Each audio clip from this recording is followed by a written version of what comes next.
Namo Buddhaya. Life is often compared to a river. In our youth, the current rushes with enthusiasm, vigor, and boundless energy, carrying us through dreams, ambitions, and countless experiences. As the river matures, its pace slows, and by the time it nears the ocean, it becomes calm and reflective, like our later years in life.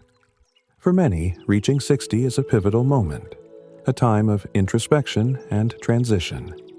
Questions like, "What is my purpose now?" or "How do I find peace and joy?" emerge. This phase, often called the golden years, is a period of profound change, not just in our bodies, but in our perspectives. Zen Buddhism provides a unique lens to view aging, not as a time of decline, but as an opportunity to cultivate wisdom, deepen connections, and rediscover peace. This video introduces 5 essential pillars that form the bedrock of fulfillment at this stage: inner peace, health, financial independence, meaningful relationships, and lifelong learning and purpose. Each pillar is a guidepost to live these years with grace, resilience, and joy. Why this matters. Imagine a tree with deep roots. During storms, it sways but never falls because its foundation is strong. These 5 pillars act as your roots, providing the stability and nourishment needed to thrive even in the face of life's inevitable changes. The river of life at age 60. A. Transformative stage of life. Age 60 is often likened to a river that slows down after rushing through the rapids of youth. This is a time to reflect on the past, recognizing changes not only in the body, but also in the soul. For many, this stage brings both joy and sorrow. Joy in having overcome life's challenges, and sorrow in realizing the unstoppable passage of time. Buddhism teaches us that all change is natural. Impermanence, anicca, is a fundamental truth of life. Instead of fearing change, we should embrace it as an inevitable part of the river of life. Common challenges at age 60. Health changes. At this age, the body begins to show signs of aging, reduced energy, increased vulnerability to illness, and slower physical responses. These changes can be challenging, but also offer opportunities to learn self-care and appreciate one's body more deeply. Changes in relationships. Children grow up and leave the nest to build their own lives. Friends of the same age may become scarce for various reasons. These shifts can create feelings of loneliness and disconnection. Feelings of loss and nostalgia. Turning 60 often triggers reflection on the past and feelings of regret. People may lament unfulfilled dreams, missed opportunities, and the loss of loved ones. Opportunities for renewal and deeper living Buddhism and meditation emphasize that every moment is a chance for renewal. Age 60 is not the end, but a new chapter of life. It is a time to slow down, contemplate, and seek the true meaning of existence. A lesson from Zen. When you live in the present, everything becomes fresh and alive. For example, a morning walk in the park is not just a physical activity, but an opportunity to feel each breath, hear birds sing, and see sunlight filtering through the trees. This is the profound way of living that age 60 invites us to experience. The river of life. A metaphor. In Buddhist philosophy, the river is a familiar metaphor for life. It flows through various stages. The early stage, energetic and vibrant, like the passionate zeal of youth. The middle stage. The river navigates bends and rapids, symbolizing the challenges and difficulties of adult life. The final stage. The river slows and merges into the ocean, representing integration and letting go in later years. This metaphor reminds us that each phase of life has its own unique beauty and meaning. Buddhist advice for life at 60. Accept impermanence. Everything in life changes. Our bodies, relationships, and circumstances. Rather than resisting change, embrace it as a natural part of life. This brings peace. Let go of unnecessary expectations. At 60, there is no need to prove yourself or achieve new milestones to feel valued. Focus on what brings genuine joy and meaning. Practice mindfulness. Daily, mindfulness is a way to connect with the present and live more deeply. Every moment can become an opportunity for mindfulness, from sipping tea to tending the garden. A real-life story, Elizabeth's journey to rediscover. Meaning, Elizabeth, aged 63, once felt her life losing meaning after retirement. The loneliness and lack of direction led her to mild depression. By chance, she attended a short meditation retreat. From then on, she devoted 15 minutes every morning to meditation, focusing on her breath and reconnecting with herself. In just a few months, Elizabeth noticed a transformation. She began enjoying simple activities like planting flowers, journaling, and reaching out to old friends. She realized that the essence of life lies not in grand achievements, but in experiencing each moment fully. Practical actions. Building a fulfilling day at 60. Morning. Wake up early and spend 10 minutes meditating. Enjoy a cup of tea or coffee, focusing on the flavors and sensations. Take a walk or do light yoga. Afternoon. Engage in an activity you love, reading, gardening, or learning a new skill. Spend time connecting with loved ones or friends. Evening. Write down what you are grateful for during the day. Enjoy a light dinner and unwind before bedtime. Summary and closing thoughts. Age 60 is not a stage of conclusion, but an opportunity to reshape life. Like a river, we continue to flow forward, eventually merging into the vast ocean. By learning to slow down, embrace impermanence, and savor each moment, life becomes rich with meaning and peace. Let the river of your life become a tranquil yet profound journey, where every day is a gift waiting to be explored. The first pillar, inner peace. The concept of inner peace. Inner peace is not a luxury, but a fundamental need for every individual. At the age of 60, when the noise and hustle of youth gradually fade away, it becomes a golden opportunity to build stillness and stability in the soul. In Buddhist philosophy, inner peace, shanti, is defined as a state where one is no longer swayed by the changes of the external world. It is the ability to remain steady amidst life's storms, like a towering mountain standing firm against fierce winds. Why is inner peace crucial at 60? Facing impermanence. Turning 60 often brings inevitable changes, declining health, shifts in relationships, or the loss of loved ones. Without inner peace, these changes can become an overwhelming burden. Reducing stress and anxiety. A study from Harvard University reveals that individuals who regularly practice meditation and mindfulness experience lower stress levels and better emotional regulation. Enhancing mental and physical well-being.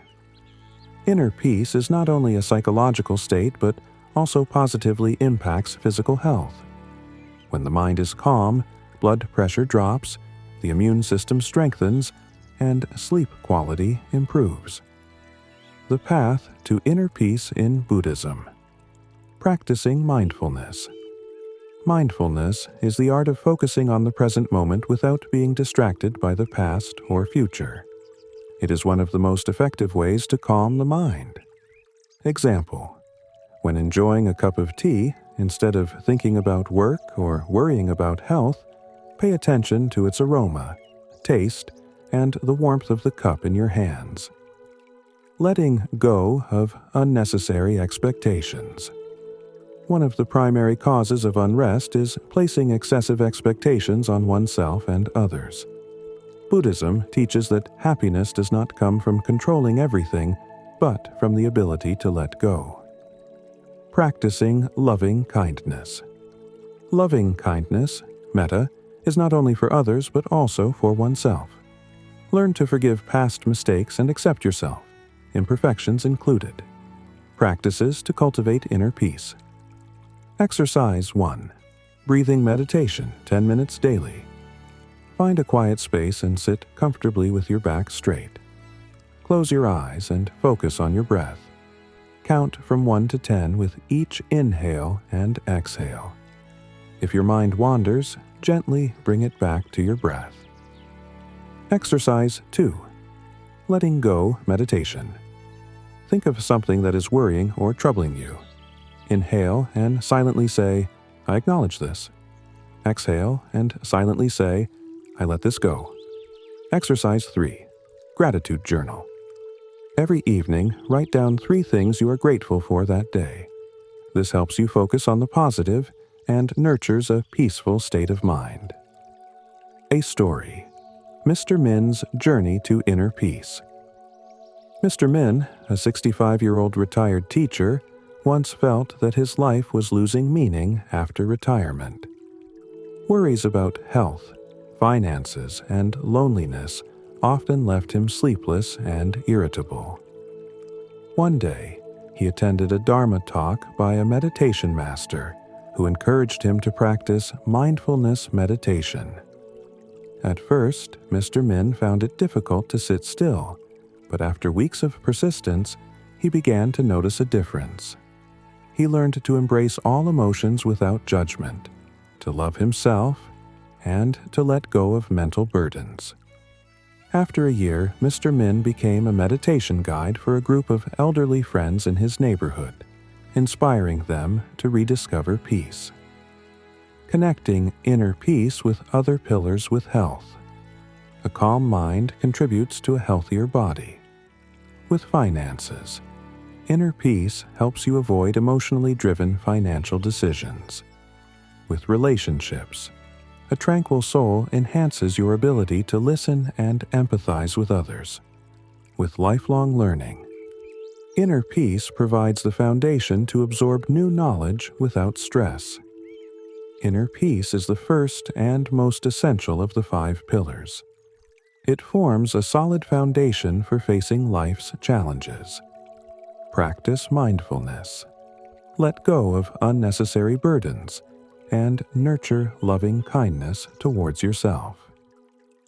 The next chapter will delve into the second pillar, health and vitality, with detailed guidance on caring for your body as a sacred temple. Let me know if you'd like to continue. The second pillar, health and vitality. Health, the foundation of a meaningful life. Buddhism views the human body as a sacred temple, housing the soul and wisdom. At the age of 60, when the body begins to show signs of aging, taking care of one's health becomes more important than ever. Health not only brings physical vitality, but also supports a clear, balanced, and peaceful mind. Zen philosophy on health. In Zen, the body and mind are interconnected. A healthy body helps stabilize the mind, and in return, a peaceful mind reduces unnecessary stress on the body. Health changes at 60. The age of 60 often comes with several physiological changes, including decreased bone density. Bones become more brittle, especially in postmenopausal women. Muscle loss. Gradual muscle loss, sarcopenia, can lead to feelings of weakness and imbalance. Slower digestion. Reduced nutrient absorption makes the body more prone to deficiencies in vitamins and minerals. Weaker immune system. Increased susceptibility to illnesses and longer recovery times. Building sustainable health, balanced nutrition is the cornerstone of health. At 60, the diet should focus on protein to maintain muscle mass. Good sources include fish, eggs, legumes, and low-fat dairy. calcium and vitamin D for strong bones. Get these from dairy products, cheese, and sunlight. Fiber to improve digestion and lower cholesterol. Green vegetables, whole grains, and fruits are excellent sources. Reduced sugar and salt. Avoid processed foods and opt for homemade meals with fresh ingredients. Real-life story. Mrs. Thon, 64, suffered from chronic joint pain. After shifting her diet to include more green vegetables and omega-3 rich foods, her health improved significantly. Regular physical activity exercise doesn't have to be intense, but should be consistent. Yoga enhances flexibility and reduces stress. Walking supports cardiovascular health. Light aerobic exercises boost stamina and energy levels.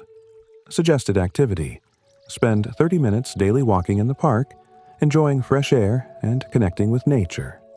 Quality sleep is the time for the body to recover and recharge. At 60, consider establishing a routine by sleeping and waking at the same time each day. Avoiding caffeine and screen time before bed. Relaxing through reading, soft music, or meditation before sleeping. Zen advice. Meditation before bedtime calms the mind, promoting deeper and more restful sleep. Mental health, an integral part of well-being. Health is not just physical, but also mental. A stressed mind can lead to issues like high blood pressure, insomnia, and weakened immunity. Practicing gratitude. Write down 3 things you're grateful for each day. This shifts focus to the positive instead of unnecessary worries. Connecting with community. Participate in social activities or volunteer work to find meaning and improve your mood. Story. Mr. Long, 70, experienced depression after his wife passed away. A friend introduced him to meditation. Initially, he found it challenging to sit still, but over time, he learned to confront his sadness and discovered inner peace. Daily practices for maintaining health. Incorporate these small but effective habits into your life. Drink at least 2 liters of water daily. Perform 5 to 10 minutes of stretching exercises in the morning. Cook your meals at home at least 5 days a week to control nutrition. Spend time relaxing or meditating in the evening. Inspiring story. Mrs. Mai's journey to reclaim vitality. Mrs. Mai, 68, was diagnosed with diabetes and high blood pressure.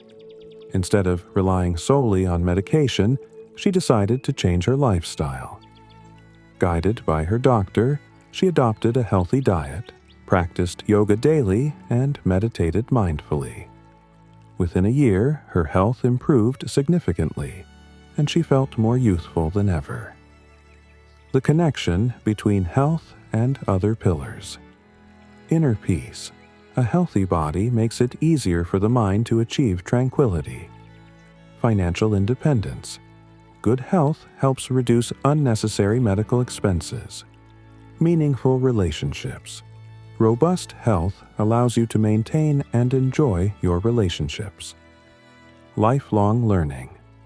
A healthy body is essential for exploring new knowledge and experiences. Health and vitality form the second pillar, providing a solid foundation for every other aspect of life. Taking care of your body is not just a responsibility, but a way to honor the greatest gift of all, yourself. The next chapter will delve into the third pillar, financial independence, exploring ways to build freedom and peace of mind in finances at 60. Let me know if you'd like me to continue. Financial independence. Freedom in simplicity. At age 60, financial independence is not merely about amassing wealth. It is the ability to manage your finances autonomously, allowing you to make life decisions freely without the burden of monetary worries. Financial independence brings peace of mind, enabling you to focus on true values such as health, meaningful relationships, and inner peace. Buddhist philosophy. Buddhism teaches that wealth doesn't come from possessing more, but from needing less. When you learn to live with sufficiency, finances cease to be a burden. The importance of financial independence at 60. Reducing anxiety and stress. Stable finances free you from worries about living expenses or unexpected costs like medical bills. Preserving dignity. Financial independence helps you avoid relying on children or loved ones, maintaining your self-esteem and confidence. Supporting health and personal interests. A stable financial foundation allows you to invest in your health, travel, or pursue new hobbies that bring joy. Steps to achieve financial independence. Living within your means. This is the most fundamental principle for achieving financial freedom. Spend less than you earn and avoid unnecessary debt. Practical exercise. Record all your expenses for a month. Categorize them into essentials, housing, food, and non-essentials, entertainment, shopping. Find ways to minimize non-essential expenses. Building an emergency fund. An emergency fund helps you handle unexpected costs without needing loans or selling assets. Start small by saving a set amount each month, gradually building a fund equivalent to 3 to 6 months of living expenses. Smart investments. At 60, investment goals shift from aggressive growth to asset protection and steady income. Safe options include government bonds, dividend-paying mutual funds, rental properties, simplifying financial life. Reducing the number of bank accounts, credit cards, or loans makes it easier to manage your finances. Buddhist philosophy and financial management. Mindful spending before buying anything. Ask yourself, is this truly necessary? Will it bring long-term value or just short-term satisfaction? Learning contentment. Buddhism teaches that endless desires are the root of suffering. Focus on enjoying what you have instead of chasing after what you don't. Sharing and giving. Giving not only brings joy, but also fosters a sense of abundance. Set aside a portion of your income to help others or contribute to charitable causes. A story. Mrs. Land's journey to financial freedom. At 61, Mrs. Land worried about her financial future after retirement. With guidance from a financial expert, she learned to budget, cut unnecessary expenses, and invest in a safe dividend fund. Within 5 years, she felt financially secure and was even able to support her children during challenging times. Building healthy financial habits. Exercise 1. Expense journal record all expenses for 1 week.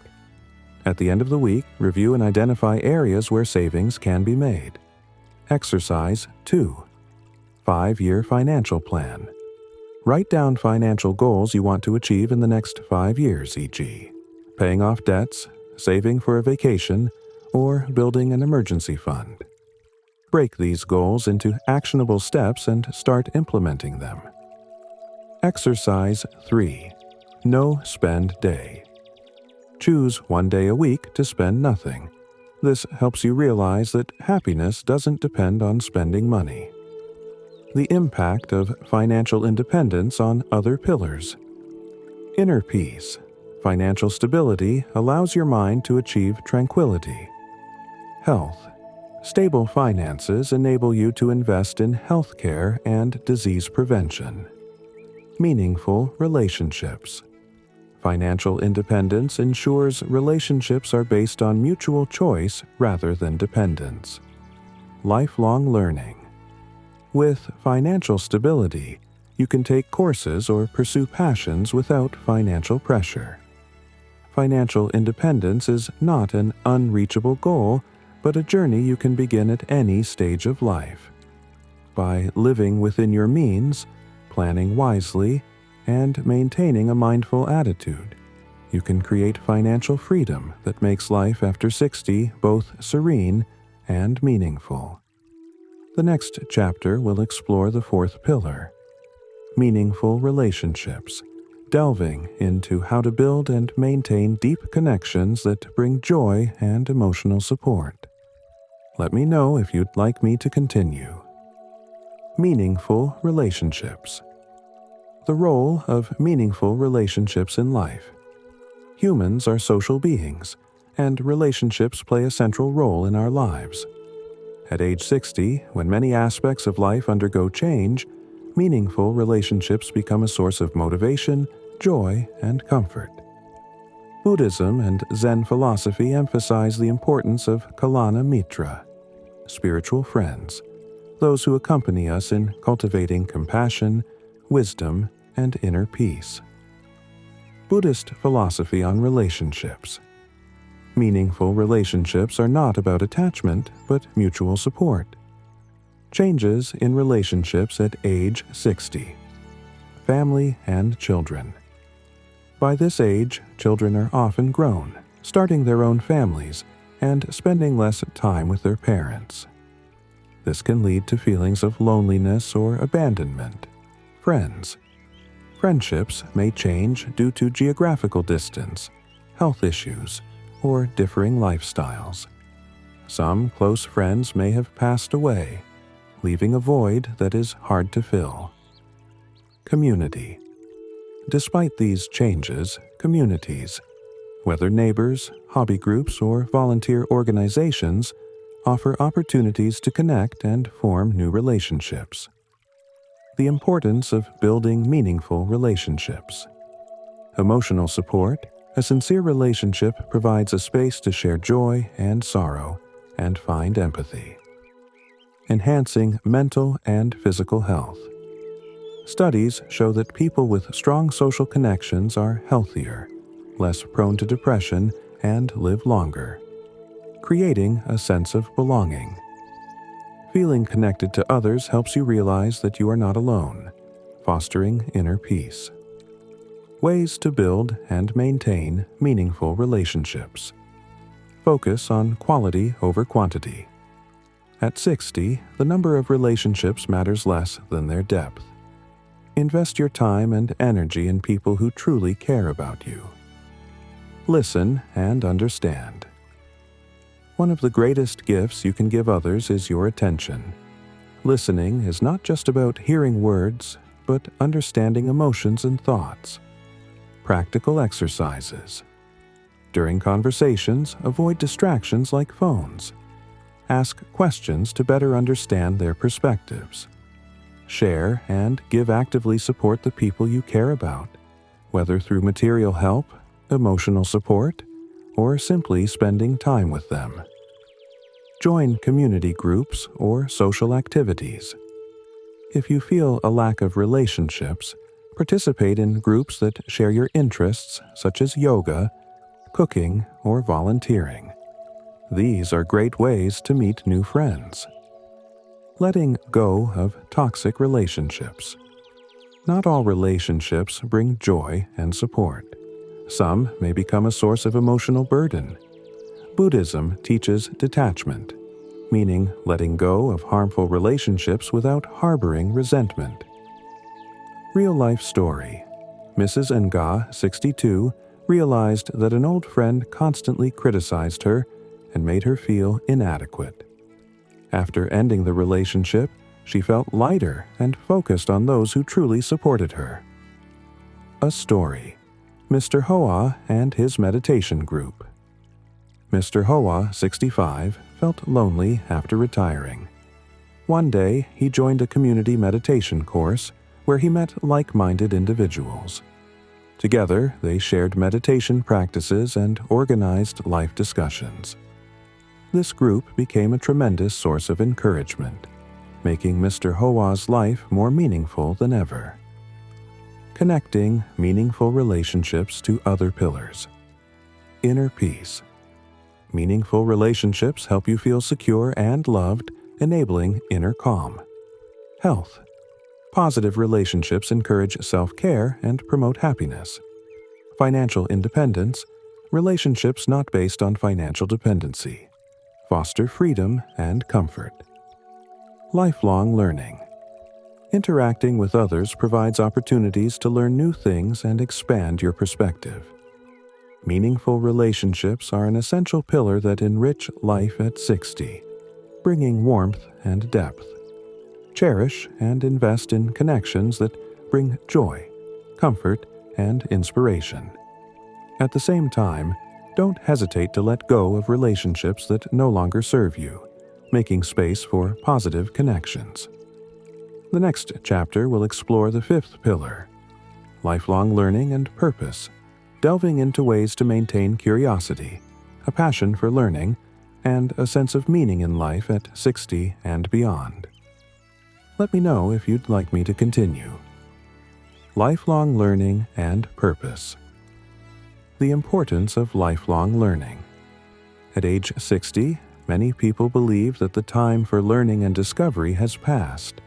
However, Buddhist philosophy emphasizes that life is a continuous journey, where every moment offers opportunities to expand knowledge and uncover new meaning. A Buddhist story. A disciple once asked the Buddha, "Master, I am old. Can I still learn anything?" The Buddha smiled and replied, "Just like a river flows endlessly, the human mind is ever in motion. As long as you remain curious, you can continue to learn." Lifelong learning is not just about acquiring knowledge, but also about keeping the mind alive and finding joy in simple things. Finding purpose at 60. Purpose is a journey, not a destination. Many people feel lost when there are no longer specific goals like career advancement or raising children. However, purpose doesn't have to be something grand. It can be about living fully each day, helping others, or finding joy in personal hobbies. Redefining purpose. At this stage, purpose can shift from achieving milestones to contributing and sharing. For example, volunteering in your community, teaching skills you've mastered to younger generations, exploring new activities to enrich your soul, Buddhism and intellectual curiosity, wisdom as the path to liberation. In Buddhism, wisdom, prajna, is one of the three primary pillars: sila, ethics, samadhi, meditation, prajna, wisdom. The Buddha taught that continuous learning helps us understand the impermanence and suffering inherent in life. A story of an elder monk. An elderly monk, despite living over 70 years, still spent time daily reading scriptures and learning from younger monks. When asked why, he replied, "Learning is not about knowing more, but about keeping the mind ever expanding." Learning keeps the mind sharp. Scientific studies also show that learning helps maintain cognitive sharpness, reducing the risk of diseases like Alzheimer's and depression. Ways to embrace lifelong learning. Read daily. Choose books on topics you love: philosophy, history, science, or even fiction. Read not just for entertainment, but to reflect and learn from stories. Take online courses. With advancements in technology, you can learn anything from anywhere. Platforms like Coursera, Khan Academy, and Udemy offer free and paid courses for all ages. Explore new skills. Learn to play a musical instrument like guitar or piano. Try painting, writing, or cooking. Engage with others. Join book clubs, yoga groups, or social organizations. Converse with younger people to gain fresh perspectives. A story. Mr. Than's Journey to Painting. Mr. Than, 62, was once an engineer, but after retiring, he felt life had become monotonous. One day, he joined a painting class by chance. Initially, he doubted his abilities. But after a few months, he not only learned to paint, but also found peace every time he picked up a brush. His paintings became meaningful gifts for friends and family. Giving and sharing, a part of learning. The value of giving. Buddhism teaches that giving not only helps others, but also nourishes our own soul. Share your knowledge, experiences, and kindness with the community. Inspiring the next generation. Mentor young people seeking direction in life. Share your stories to inspire and motivate them. Connecting lifelong learning to other pillars. Inner peace. Lifelong learning brings joy and balance to the mind. Health. Learning reduces stress, enhances brain function, and keeps the mind youthful. Meaningful relationships. Learning alongside others is a great way to build strong bonds. Financial independence. New skills can help you manage finances better or even create additional income. Lifelong learning and purpose enrich the soul and bring meaning to every day you live. At 60, keep your mind open, stay curious, and embrace new discoveries. This way, you not only enhance your own life, but also inspire those around you. Life at 60 becomes a vibrant canvas, where every moment is a stroke of color, and you, with your unending thirst for learning, are the artist creating this masterpiece. Integrating the pillars into a fulfilling life. The connection between the 5 pillars life at 60 is not merely about existing, but about embracing it to the fullest. Each pillar, inner peace, health, financial independence, meaningful relationships, and lifelong learning, plays a vital role in creating a fulfilling life. However, the true strength of these pillars lies in how they interconnect and support one another. Inner peace as the foundation. A peaceful mind helps you face challenges in health, finances, and relationships. Health as the tool. A healthy body allows you to enjoy relationships, engage in learning, and manage finances effectively. Financial independence as freedom. Stable finances give you the confidence to invest in health, learning, and meaningful relationships without economic worries. Meaningful relationships as enrichment. Positive relationships make life more enjoyable, provide emotional support, and encourage continuous learning. Lifelong learning as vitality. A curious mind helps you approach all aspects of life with enthusiasm, wonder, and a youthful spirit. Daily practices for integration. To combine the 5 pillars, start with small but sustainable habits. Morning, setting the foundation for the day. Spend 5 to 10 minutes meditating or practicing breathing exercises to find inner peace. Drink a glass of warm water and do some light stretches. During the day, balancing the pillars. Engage in a physical activity like walking or yoga. Connect with friends or family through a call or meeting. Read a book or explore something new to stimulate your mind. Evening, recharging energy. Write a gratitude journal about the positive events of the day. Spend time on a personal hobby like cooking, painting, or writing. Challenges and how to overcome them. Lack of motivation to start. Solution. Begin small. Just 5 minutes of meditation or a brief conversation with a loved one can spark positive change. Conflicts in relationships. Solution. Practice compassion and active listening to minimize misunderstandings. If necessary, let go of toxic relationships to focus on positive connections. Financial difficulties. Solution. Create a clear budget and explore additional income opportunities using your existing skills. Feelings of aimlessness. Solution. Focus on activities you love or those you've always wanted to try. This can help you rediscover joy and meaning. A story. Mrs. Han's Life Canvas. At 63, Mrs. Han felt empty after her husband passed away and her children had grown up. Instead of succumbing to sadness, she joined a yoga club, learned to cook vegetarian dishes, and began journaling daily. Step by step, Mrs. Han regained balance in her life.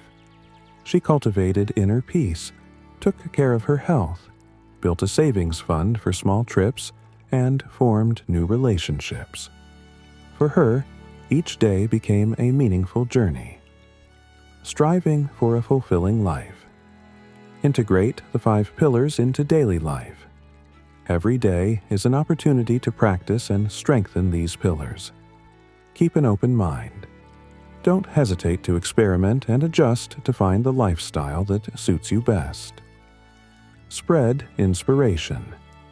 Living a fulfilling life makes you a source of motivation and inspiration for others. At 60 and beyond, life is not an ending but a promising new chapter. By building and integrating the 5 pillars, inner peace, health, financial independence, meaningful relationships, and lifelong learning, you create a balanced life while inspiring those around you. Remember, each day is a gift. Living fully, loving deeply, and learning continuously are ways to show gratitude for life. This journey is not just for yourself, but also leaves a positive legacy for future generations. Have you ever found yourself lying awake at night, trapped in an endless cycle of thoughts? Or maybe you're constantly imagining the worst possible outcomes, feeling anxious about what others might think of you. If these experiences sound familiar, you're likely struggling with overthinking, a habit that can overwhelm your mind and rob you of peace. But there's good news. You can break free from this mental trap. Today, I'll share with you powerful insights inspired by Buddhist teachings to help you get out of your head, stop overthinking, and live a more peaceful, mindful life. Overthinking is not your friend. Let's start by acknowledging a truth that may surprise you. Overthinking does not help you in any meaningful way. Sure, it's important to plan, analyze, and think things through, but there's a limit. The moment you cross that line, planning turns into overthinking, and rather than helping, it starts to paralyze you. This is where most people get stuck. They mistake overthinking for careful planning, believing that the more they think about something, the better prepared they'll be. In reality, excessive thinking leads to indecision, anxiety, and a lack of action. Imagine preparing for a presentation or a big event. A little planning is essential, but if you spend hours obsessing over every possible mistake or trying to predict every potential outcome, you're no longer planning. You're worrying. And worry doesn't lead to action. It leads to stagnation. I can recall a time when I was preparing for a job interview. I thought that if I went over every potential question and every answer in my mind, I'd be prepared. Instead, I ended up feeling more anxious, and my actual performance in the interview suffered because my mind was overloaded. It was only later that I realized overthinking had sabotaged my confidence. It wasn't my knowledge or preparation that was the issue. It was my overthinking that clouded my ability to perform well. Mindfulness, a powerful tool. One of the most effective ways to stop overthinking is to practice mindfulness. This ancient practice, emphasized in Buddhist teachings, can help quiet your mind and bring you into the present moment. When you're mindful, you're no longer trapped in the past or worrying about the future.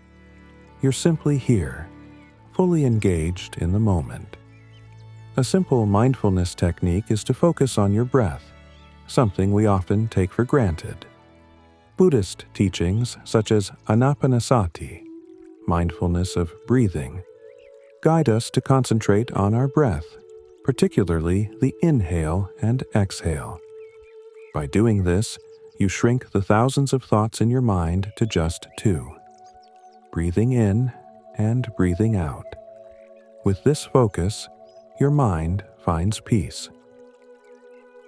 Whenever I feel overwhelmed with thoughts, I take a moment to pause and breathe deeply. I remember the first time I tried this during a particularly stressful day at work. I stopped, took 3 slow, deep breaths, and suddenly the storm of thoughts calmed. It didn't make my problems disappear, but it gave me the clarity to tackle them one at a time without the overwhelming feeling of chaos. Living in the present moment. There's a profound Buddhist saying that perfectly captures the impact of mindfulness. If you are sad, your mind is in the past. If you are anxious, your mind is in the future. But if you are peaceful, your mind is in the present moment. So many of us get caught in the what-if spiral. What if this happens? What if it all goes wrong? What if I fail? These are the kinds of questions that fuel anxiety and rob us of peace. But what if you flipped the script? Instead of asking, "What if I fail?" ask, "What if everything goes right? What if I succeed?" Being positive doesn't mean ignoring reality. It means embracing the fact that many possibilities exist, and not all of them are bad. I remember a time when I was working on a big project. I spent so much time worrying about the what-ifs that I became paralyzed with fear. But once I shifted my mindset and started thinking, what if this turns out to be a success? I felt a surge of confidence and motivation. The project didn't become easier overnight, but my approach to it changed, and that made all the difference. Stop perfectionism and embrace growth. Overthinking often stems from a desire to be perfect. We think, if I just analyze this a little more, I can avoid mistakes. But perfection is an illusion, and waiting for everything to be perfect before you take action is a recipe for procrastination. Instead, aim to be the best version of yourself. Understand that mistakes are part of the process. It's through these mistakes that we learn and grow. Take risks. Without them, there's no opportunity for success. In my own life, I used to obsess over details to the point where I wouldn't even start a project until I was sure it was perfect. But the truth is, nothing is ever perfect, and waiting for perfection meant that I was missing out on opportunities. One day, I decided to dive in, imperfections and all, and the results were surprisingly better than I had imagined. I learned that action, even imperfect action, is far more productive than endless overthinking. Practical steps for overcoming overthinking. Now, let's get practical. Here are some specific techniques you can try to break the cycle of overthinking. Practice deep breathing. As mentioned earlier, whenever you feel overwhelmed, take 3 deep breaths. This simple act can reset your mind and bring you back to the present moment. Check in with your body. Ask yourself, how am I sitting? How am I feeling right now? This helps you become more aware of your physical state, which can ground your mind and pull you out of your head. Set a time limit for decisions. If you're stuck over-analyzing a decision, give yourself a time limit. For example, tell yourself, I'll spend 10 minutes thinking about this, and then I'll make a decision. This prevents you from getting caught in an endless loop of indecision. Shift your perspective. Whenever you catch yourself thinking, what if everything goes wrong? Challenge that thought. Ask yourself, what if everything goes right? In the end, overthinking is just a habit, one that can be changed. The key lies in mindfulness, self-awareness, and taking action. Remember that the goal isn't to eliminate all thought, but to find a balance. When you live in the present moment, when you let go of perfectionism and take risks, you open yourself to growth, peace, and success. So the next time you catch yourself spiraling into overthinking, pause. Take a breath. Focus on the present moment. And remember, life happens here and now, not in the past or future, but right in this moment. Stop overthinking, be kind to yourself, and embrace mindfulness. You'll find that when you do, life becomes not only more peaceful but also more fulfilling. Have you ever wondered why certain customs and rituals, no matter how unusual they seem, have persisted through centuries? One such practice is the ancient Buddhist tradition of putting salt in your shoes. While it might sound strange to our modern ears, the reasons behind this custom are profound, blending spirituality, health, and inner peace. In today's fast-paced world, where we often seek solutions in complex strategies, perhaps looking back at the simplicity of ancient wisdom offers valuable lessons. Imagine walking through life, and with every step, you feel lighter, more grounded, and spiritually protected. This is what salt in your shoes symbolizes in Buddhism, and as we dive into this story, we'll uncover not only the traditional reasons, but also how this practice can be applied to modern life. Along the way, we'll hear stories of ancient monks, brave travelers, and ordinary people who found extraordinary power in this simple practice. So, let's explore this spiritual journey together, and by the end, you may find yourself trying out this ritual and understanding the hidden wisdom that lies within it. 1. Salt as a symbol of lightness and letting go. The first reason salt plays a significant role in this practice is its ability to absorb moisture, just as the Buddha absorbs the suffering of the world. In the Zen story told by the monk Makoto, he explains that when we walk through life, our steps become heavy.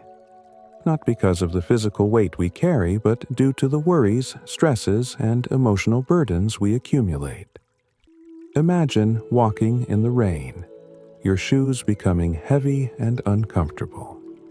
This is how our minds often feel when filled with anxiety and negativity. Putting salt in your shoes becomes a metaphor for lightening your spiritual load, letting go of that heaviness, and allowing yourself to move forward freely. In our busy lives, we tend to carry more than we need. Stress from work, family, and societal expectations can weigh us down, just like the moisture in our shoes. We can draw a parallel between salt in shoes and modern mindfulness practices, such as journaling or meditation, that allow us to absorb and release mental clutter. In Buddhism, salt's ability to lighten our steps can be seen as a form of spiritual cleansing, similar to how we might feel after a deep meditation session or a walk in nature. For example, during a particularly challenging time in my life, I found that taking evening walks while focusing on each step helped me release worries. Every step became a moment to let go. I wasn't putting salt in my shoes, but the practice felt very similar, clearing my mind of unnecessary burdens and focusing only on the present moment. 2. Salt as a purifier, protecting your spiritual path. In Buddhist and many ancient traditions, salt is seen as a powerful purifier. When Makoto tells his disciples the story of the traveler who crosses a river filled with evil spirits, it's not just a tale of overcoming obstacles. It's about how salt, when placed in your shoes, becomes a form of spiritual armor, protecting you from negative influences. We often think of purification in physical terms, cleaning our homes or disinfecting surfaces. But spiritually, purification is about cleansing our minds and hearts from harmful thoughts, negative energy, and toxic relationships. In this way, putting salt in your shoes becomes a symbol of walking a protected path where negative energies are absorbed and neutralized before they can affect you. In today's world, we might not be warding off evil spirits, but we certainly encounter negativity. Think of the toxic influences we deal with, whether in the form of harmful relationships, societal pressures, or even our own inner critic. We can view salt as a metaphor for boundaries. Just like the traveler was protected from the spirits, we too need to set boundaries that protect our mental and emotional well-being. For instance, I've often found that when I distance myself from negativity, whether through mindful practices or by establishing clear personal boundaries, it's like putting salt in my spiritual shoes. The negativity simply can't get to me. 3. Finding balance. Salt as a grounding force. The third reason Makoto shares is that salt helps us maintain balance. In his lesson, he compares the stability of mountains with the stability we seek in our own lives. When we are rooted, like the mountains, we are less likely to be shaken by life's storms. In modern times, finding balance is more critical than ever. Our lives are filled with constant distractions, and it's easy to feel disconnected or unbalanced. When you imagine putting salt in your shoes, picture it as a grounding practice, something that stabilizes you and helps you stay rooted to the earth, even when things around you are chaotic. Finding balance, for me, is an ongoing journey. Life will always throw challenges our way, whether it's work deadlines, family obligations, or unexpected events. But like the salt grounding our steps, we can create small daily rituals that help us find stability. It could be as simple as a morning meditation or an evening gratitude practice. In Makoto's story, balance isn't just about physical stability, but also emotional and spiritual equilibrium. It's about finding harmony between action and rest, work and play. This resonates deeply because it's often in the moments of balance, where we are neither pushing too hard nor letting go completely, that we find true peace. The fourth reason for this practice is salt's healing properties. In Oriental medicine, salt is considered a natural remedy for pain and tension. Makoto tells the story of a farmer who healed his wounded foot by soaking it in salt water. But this lesson goes beyond physical healing. It's also about healing the mind and spirit. We live in a world where emotional and mental health are just as important as physical health. Stress, anxiety, and depression are common struggles for many. The idea of salt as a healer can be expanded to mean anything that helps you release tension, whether it's physical, emotional, or mental. In my personal experience, I've found that simple rituals, like taking a warm bath with Epsom salts, can not only soothe sore muscles, but also clear the mind. The act of self-care, in itself, becomes a form of healing. Just as the farmer found relief from his pain, we too can find healing by incorporating simple, mindful practices into our daily lives. 5. Gratitude. Salt as a connection to generations past. The final reason Makoto shares is the most profound. Putting salt in your shoes is an act of gratitude. Salt, being a gift from the earth, reminds us to be thankful for life's offerings. This practice also connects us to generations before us, as Makoto explains. Every grain of salt represents the wisdom and resilience of those who came before us. Gratitude is a powerful force, and incorporating it into our daily lives can shift our perspective. The idea that salt connects us to past generations is a beautiful reminder that we are not alone in our struggles. Our ancestors faced their own challenges and overcame them, just as we will. In today's fast-paced society, we often forget to pause and appreciate the little things. But when we take a moment to reflect on the blessings in our lives, our health, our family, the beauty of nature, it's like grounding ourselves in gratitude. Just as salt connects us to the earth, gratitude connects us to the essence of life itself. The Zen story of putting salt in your shoes teaches us more than just an ancient practice. It reminds us to walk through life with lightness, protected from negativity, balanced in our steps, and mindful of healing and gratitude. In today's world, where distractions and stressors are endless, these lessons are more relevant than ever. Whether or not you decide to put literal salt in your shoes, the metaphor is clear. We all need something to absorb the weight of our worries, something to ground us, heal us, and remind us of the resilience of the human spirit. As you walk through your day, remember Makoto's words and the stories shared in this video. Let the salt you carry, whether physical or metaphorical, lighten your steps, protect your spirit, and guide you toward a more balanced and peaceful life. Have you ever wondered if the way you sleep impacts your health? Most people don't think twice about their sleep positions, but did you know that sleeping on your left side could bring surprising benefits to your body and mind? From improving digestion to supporting your heart, the ancient wisdom of Zen monks offers insight into why left-side sleeping could transform your well-being. In this video, you'll discover why Buddhist monks have embraced this practice for centuries, and how it could benefit your health physically and spiritually. Stay tuned, because this isn't just about sleep. This is about transforming your life through mindful practices that connect body, mind, and spirit. The Zen, Monastery, and Sleep Wisdom. Our story begins in a tranquil Buddhist monastery nestled in the serene mountains of Japan.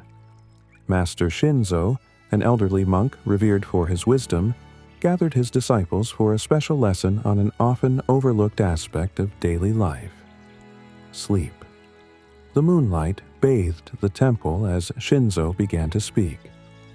Today, we explore why sleeping on your left side is not just a physical act, but a practice that nurtures your body, mind, and spirit. This knowledge has been passed down for centuries, but its importance is timeless. Imagine the serenity of such a setting, where monks strive for inner balance through every action, even sleep. Shinzo shared that sleeping on the left side has been a part of Buddhist monastic life because it supports optimal lymphatic drainage, heart health, and even digestion. As modern science catches up to these age-old practices, you'll be amazed at how this simple habit can elevate your overall well-being. The benefits of left-side sleeping. Sleeping on the left side is not a random practice. It's deeply connected to the body's natural rhythms. Here are the key benefits as outlined by Master Shinzo, intertwined with modern understanding. Lymphatic drainage.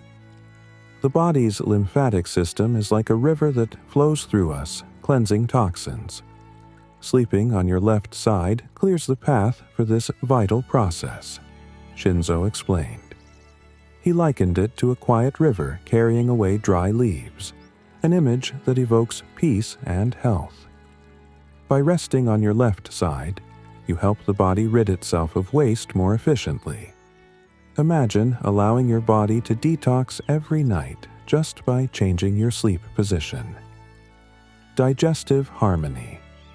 Shinzo spoke of the stomach and pancreas, comparing them to dancers in a sacred performance. When you sleep on your left side, gastric juices flow more freely, aiding digestion. This natural position supports the movement of food through your system. It's as if your organs are celebrating inside you, the monk said with a smile. This is not just about digestion. It's a way of nurturing your entire body. Heart health. Perhaps the most important benefit is for the heart. Shinzo described the heart as a ruler of the body, and sleeping on the left side gives it the space to function with less strain. Blood flows more naturally, and the heart pumps more efficiently. It's a simple act of kindness towards your body's most vital organ. Spiritual awakening through sleep. While these benefits are physical, there is a deeper spiritual connection as well. Shinzo explained how sleeping on the left side aligns with the natural energy of the universe, promoting harmony between body and mind. While the world sleeps, you, as practitioners of conscious sleep, awaken to the depth of being, he taught his disciples. This practice is not just a rest for the body, but an opportunity for spiritual growth. Sleep as a sacred practice. At this point, you might be thinking, can changing my sleep position really have such a profound impact? From personal experience, I can say that adopting this practice has transformed the way I feel every morning. Just like those ancient monks, I found that something as simple as how you sleep can make you more mindful and connected to your body's natural rhythms. Incorporating this ancient wisdom into our busy, modern lives offers a simple yet effective way to promote better health. Try it tonight. Lay down on your left side and let your body do the rest. You'll wake up feeling lighter, more refreshed, and perhaps even more spiritually connected. Sleep as a healing ritual master. Shinzo's teachings also delved into the holistic benefits of sleep.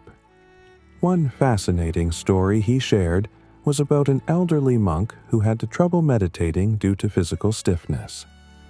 After consciously sleeping on his left side for several months, the monk noticed that not only did his body become more flexible, but his mind also felt lighter, allowing him to deepen his meditation practice.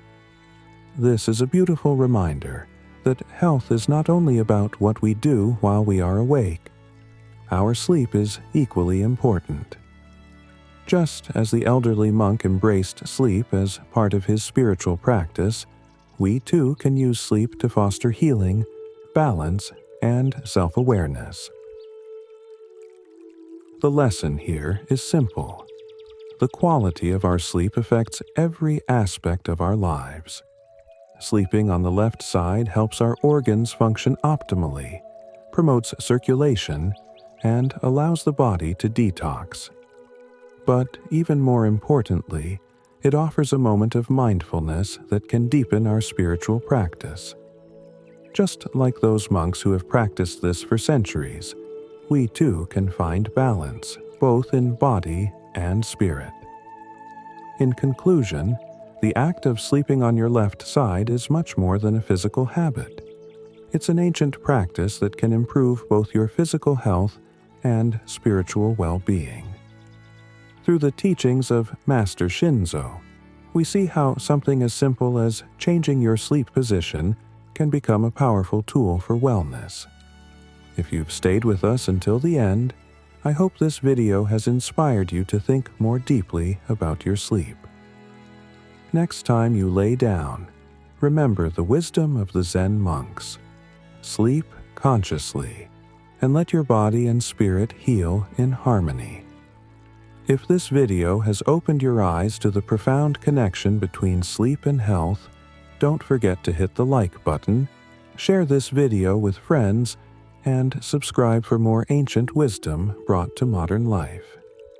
Sleep well, and may your dreams bring you peace. Imagine this. You're standing in line, it's a hot day, and you've been waiting for what seems like an eternity. Your patience is wearing thin, and frustration is bubbling up inside you. We've all been there, right? But what if I told you that mastering patience in moments like these could lead to profound peace in your life? You might think patience is just about keeping your cool, but in Buddhism, it's considered the greatest virtue.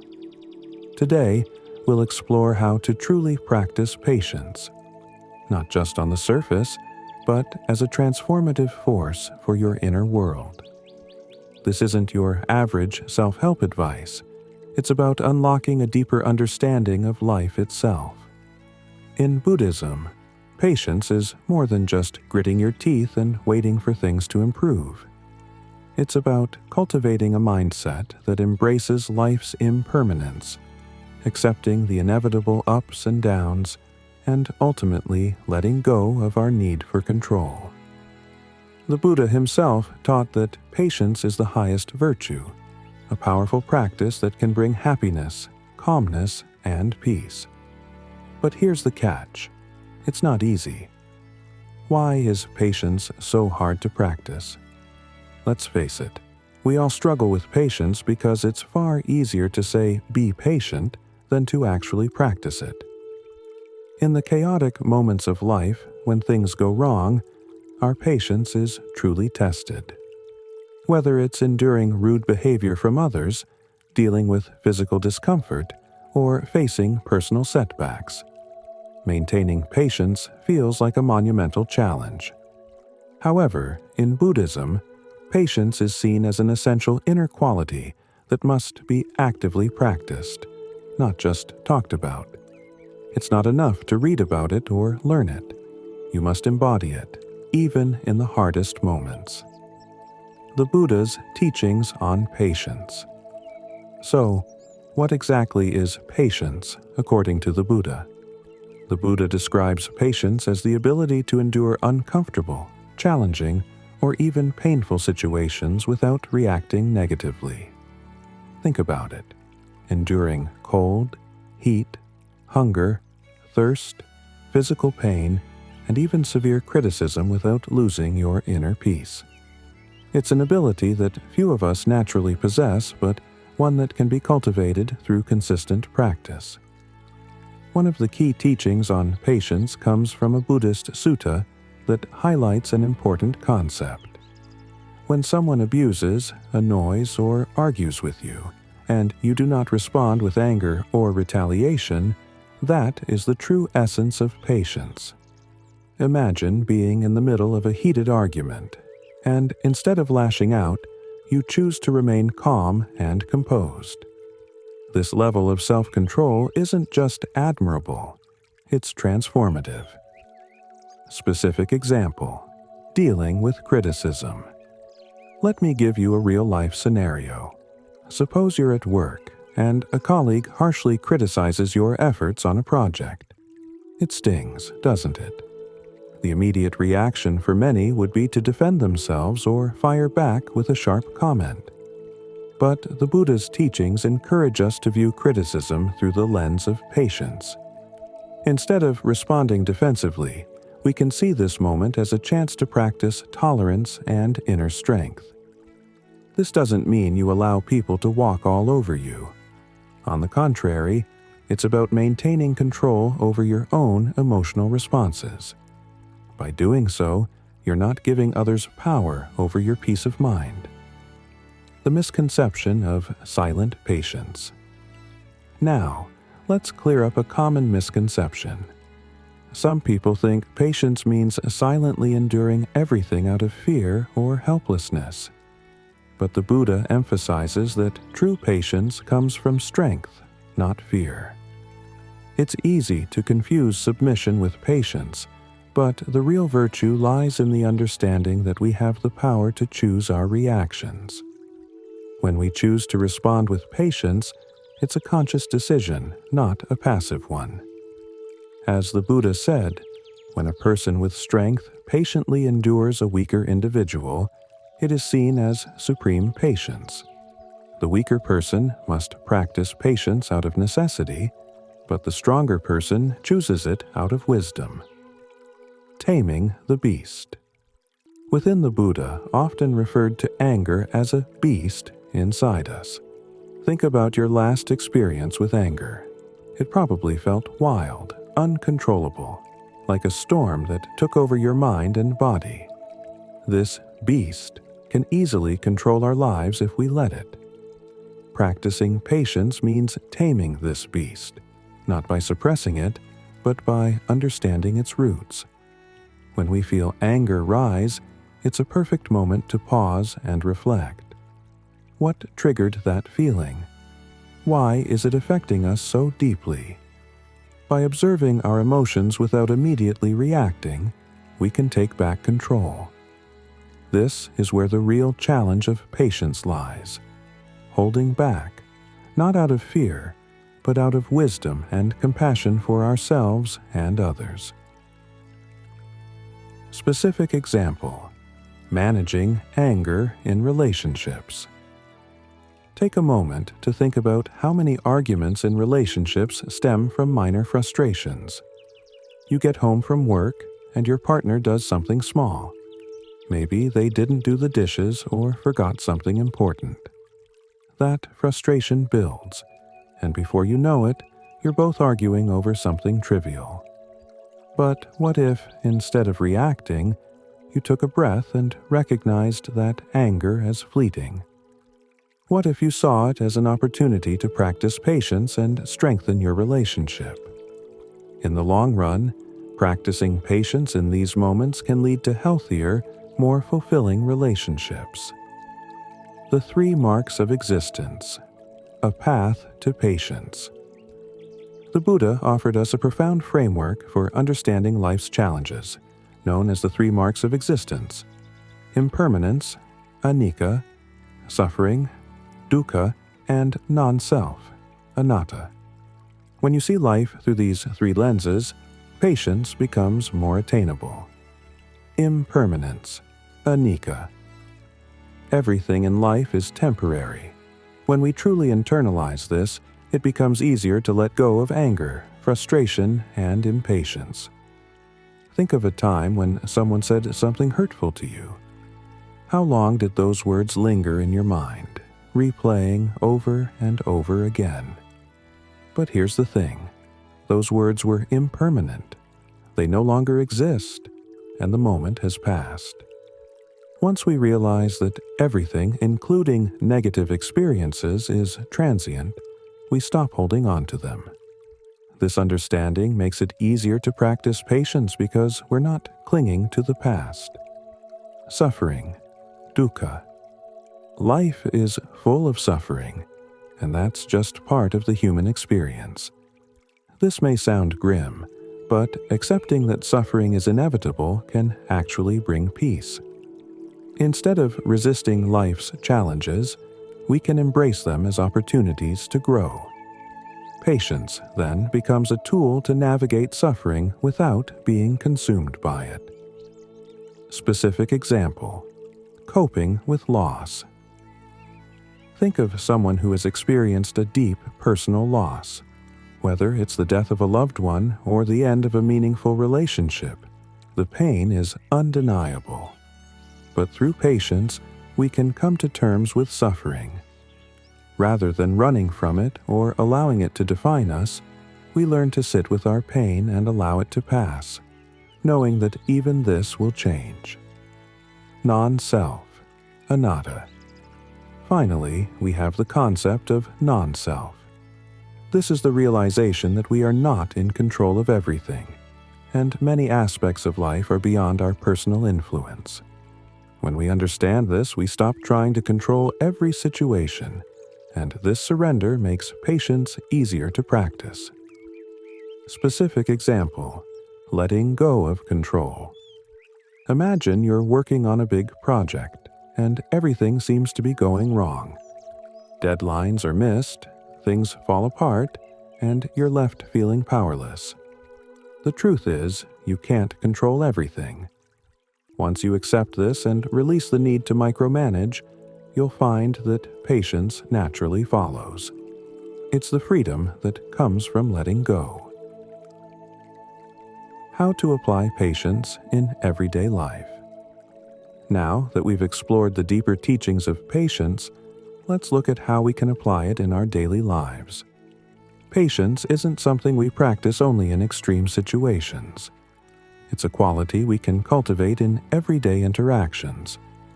When someone speaks to you in a rude or dismissive tone, instead of snapping back, take a moment to breathe. Recognize that their words are impermanent and respond with kindness instead. This small act of patience can transform the entire interaction.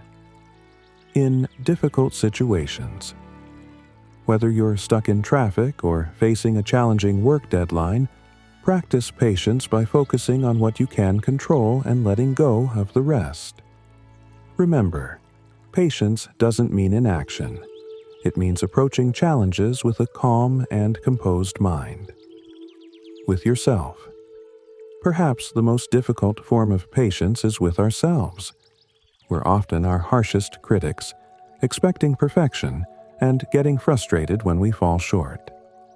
But the Buddha's teachings remind us to be gentle with ourselves, to allow room for growth and mistakes. Patience with oneself is just as important as patience with others. To summarize, patience is not about suppressing anger or passively enduring hardships. It's about mastering the art of responding wisely to life's challenges. By understanding impermanence, suffering, and non-self, we can cultivate a patience that is grounded in wisdom and compassion. In moments of frustration, remember, every challenge is an opportunity to practice patience. It won't always be easy, but it will always be worth it. Patience, as the Buddha said, is the highest virtue, and by practicing it, we bring peace not only to ourselves, but to the world around us. So, the next time life tests your patience, welcome it as a chance to grow. By the end of this video, you'll realize that patience isn't just a skill to develop. It's a way of being that brings lasting inner peace. The journey of patience. Imagine standing at the edge of a calm, crystal-clear lake. The water is so still that it reflects the sky, the trees, and the mountains in perfect detail. As you look deeper, you can see everything below the surface: the pebbles, the fish, the life within. Now, picture a different scene. A lake that is rippling with waves, filled with mud and algae. No matter how hard you try, you can't see what lies beneath. Our minds are like that lake, sometimes calm, clear, and reflective, while at other times disturbed and clouded. So, how do we learn to clear the waters of our minds and see our lives as they truly are? This is where the two essential types of Buddhist meditation come in: samatha and vipassana. Today, we will journey through these two ancient techniques, exploring how they work together to guide us toward inner peace and deeper understanding. Whether you're a seasoned practitioner or new to meditation, this knowledge could be the key to unlocking the door to a more serene, insightful, and enlightened life. What is samatha meditation? Samatha meditation, often referred to as calming meditation, is the cornerstone of cultivating inner peace. The word samatha translates to serenity, and that's exactly what it brings to the practitioner's mind, a sense of peaceful stillness. In our chaotic modern lives, filled with distractions, stress, and endless demands, the need for inner calm has never been more critical. Samatha helps us attain this by quieting our restless thoughts. Think of it this way. If our mind is constantly bombarded with thoughts, worries, and anxieties, it's like trying to look into that rippling, muddy lake. No matter how hard we try, we can't see beyond the chaos. Samatha meditation is like waiting for the waters to settle. It's about training the mind to become still, allowing us to observe our thoughts and emotions without becoming entangled in them. For example, Consider a moment in your life when you have felt overwhelmed by stress or anxiety. Perhaps it was a busy day at work or a conflict with a loved one. Your mind was racing, emotions were flaring, and it felt impossible to find clarity. Now, imagine if you had the ability to calm those racing thoughts and emotions. With samatha meditation, you can learn to quiet the noise in your mind, just like those ripples on the surface of the lake gradually fade, leaving the water still and clear. Samatha isn't about running away from life's challenges. Rather, it gives us the inner stillness to face them with clarity and wisdom. Vipassana meditation, seeing things as they truly are. While samatha helps calm the mind, vipassana takes us a step further. The word vipassana means to see things clearly, and it's often translated as insight meditation. This type of meditation allows us to look beyond the surface of life and examine the true nature of reality. Think about that calm lake again. Once the water is still, you can peer below the surface and observe what's truly there. In the same way, when your mind is calm and still through samatha meditation, vipassana allows you to see the underlying patterns and truths of your life. It's about gaining insight into the nature of suffering, impermanence, and the interconnection of all things. For instance, imagine you're dealing with a difficult situation, perhaps a relationship that's causing you pain or frustration. On the surface, it might seem like the other person is entirely to blame. But through vipassana meditation, you might begin to see deeper patterns. You could realize that your own attachment, expectations, or unresolved emotions are contributing to the problem. Vipassana gives you the clarity to see your life's challenges from a new, enlightened perspective. The interconnectedness of samatha and vipassana. These two types of meditation aren't separate or exclusive. Rather, they complement each other. It's impossible to fully benefit from vipassana without first cultivating the serenity of samatha. Similarly, samatha without vipassana lacks the deeper insight that leads to true wisdom. Consider them as two sides of the same coin.